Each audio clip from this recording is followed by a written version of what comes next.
The Namco Polystation. I love these bootleg systems, especially when they're blatantly trying to pretend they're something that they're not. Namco never had anything to do with this. Polystation's in the PlayStation font. They've even bootlegged the PlayStation logo here. Not to mention, it looks exactly like an original PlayStation. I'm pretty sure they actually used a PlayStation to create the molds for this. Even the controller is a straight up copy of the PlayStation controller, except it has no labels on the buttons or LNR buttons, and it feels awful. The edges are wrong. They didn't just cast the controller for this. They've actually recreated this for some reason. Normally these companies make their consoles look similar, but not exactly the same as a mainstream console. That way they can claim that they just designed it this way and it happens to look like a mainstream console. It wasn't on purpose, right? This one shares the exact same dimensions as the original PlayStation, which is what I like about it. It's a straight up copy. There's no two ways about it. But being a copy means we should be able to put PlayStation games in there and play them, right? It's the same system after all. Except it's not. That's not for PlayStation games. This one plays NES games. It's another NES clone. Of course it is. What else was it gonna be? But before I turn it on, I have to work out what power cable it takes. I didn't get one with it. Normally the label on the back of a system would tell me what power cable it's supposed to use, but this one just says 4 watts and that's not very helpful. We need to know what connector it uses,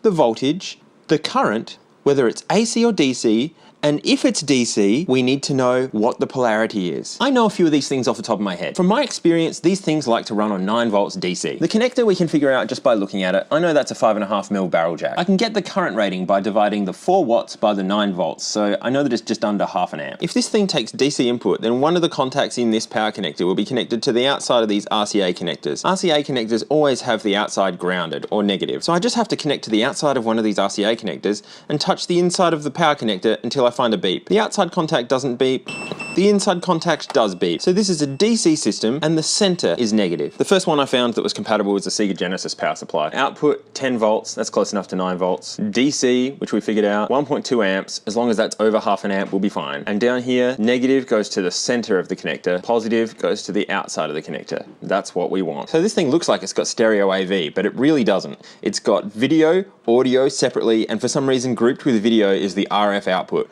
That connects to the aerial on an old school TV. Power. It's got a horrific hum.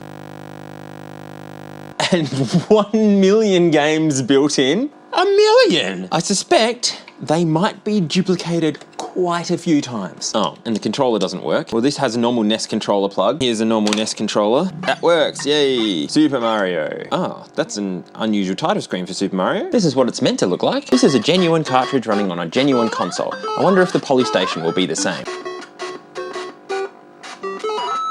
It's slow. They're playing the NTSC ROM on a PAL system. Yeah, it works fine. It's just got a bad audio hum and the game runs too slow, but it's fine. All these buttons feel awful, by the way.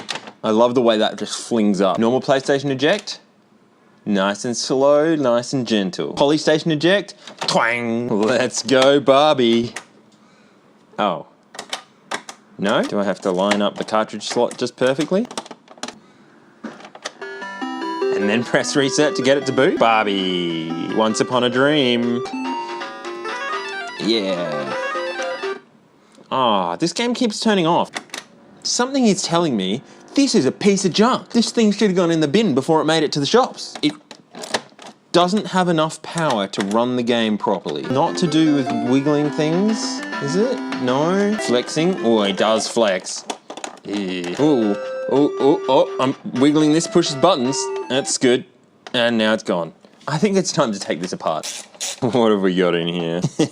These things are always great. There's nothing in there. The power light is held in with sticky tape. Power switch over here, that just comes off. Reset here, that just comes off too. Held in with melted plastic, not very well. This board back here is something which tells me that this is actually pretty old. Actually, it's got a date on it. 2001, just after the PS2 came out. And the PlayStation was still alive back then. There's some terrible soldering there. That's so bad. You're not meant to have bubbles in your solder. This chip is the entire NES with some supporting components. This chip has the games on it, and that's it. It looks like it's been wet at some point. This board takes the power and sends it through an underrated 5-volt regulator, which is probably why Barbie was turning off. It has an RF modulator so that you can tune it into a channel through the RF output if that's what your TV needs. And audio and video amplifiers so that your TV is getting the right voltage levels on those lines. Even without that date stamp, you can tell this is an old Famiclone by this board because new ones wouldn't have this much analog circuitry. I want to see if the voltage regulation is failing. What that does is it takes the 9-volt DC input that I've given it and turns it into 5-volt, which is what this needs to work. We can see the 5 volts here. It should stay about that the whole time. There it goes, 0.9 volts. And then back to 5 volts. Okay, this is a 7805 voltage regulator. This is what's in the real NES and the real Famicom. I'm just gonna get rid of their attempt at voltage regulation and stick that in instead. If it freezes now, I don't know. Why did I choose this game to play? This is a terrible game. Now I have to play it for long enough to make sure it's not freezing. I clearly don't know what I'm doing. Why can't I jump up there? Huh? Why not? Well, that's probably for the best. That's the longest the game's ever run. I think I fixed it. What about the controller? That doesn't work either. It feels so cheap. The plastic is so thin. What have we got in here? Pretty much what I expect from a ridiculously cheap circuit board. This chip is not serviceable. The only thing I can do really is check the cable. Well, only 2 of the 5 wires connect through to the board. If I bend the cable in the right spot over at this end, it starts beeping. It means there's broken wires inside, just here. And this is molded together. It's one piece of plastic. You can't really fix this. What I can do though is put a new cord on it. This used to be an extension cord. I cut it in half because I needed the female end for another project. Of course, the wire colors don't match on the new cable, and figuring out the wiring on the old one is tricky when it's not working properly. But I got there in the end. With a bit of luck, we'll be able to experience this as it was meant to be played. Yeah, the controller works.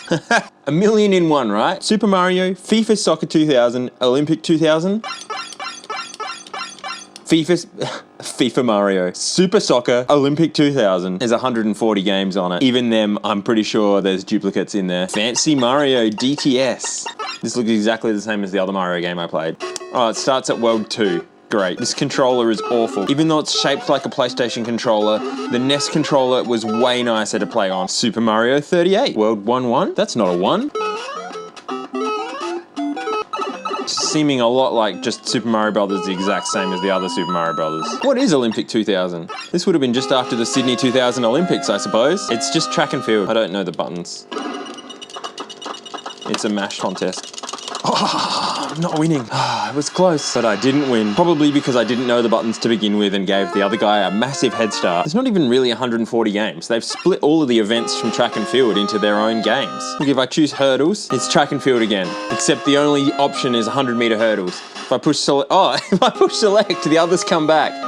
And now it's the full game again, the same as all the others. Moon Mario? This is not Moon Mario, this is just World 3 of Mario. What, because everything's grey and for some reason clouds mean moon? I wonder how many games are actually on here. So there's soccer, they've called it FIFA because FIFA's famous. Duck Hunt's on here. I can't play that because I can't be bothered getting a gun for it. Dual Tetris, which is going to be the same columns game I played on the GS5, and then track and field split into a million games, and then we're back around to Mario, but starting with something different or something. 1 million games. How many games do we actually have? 1, 2, 3, 4, 5. These are the same as Olympics. There's 5 games. This has 5 games on it. 5 games. 5 games, and they repeat. Sometimes they start from later levels, and that's it. 5 in 1. There we go. That's much better. And that's the Namco Polystation. It's made of lies.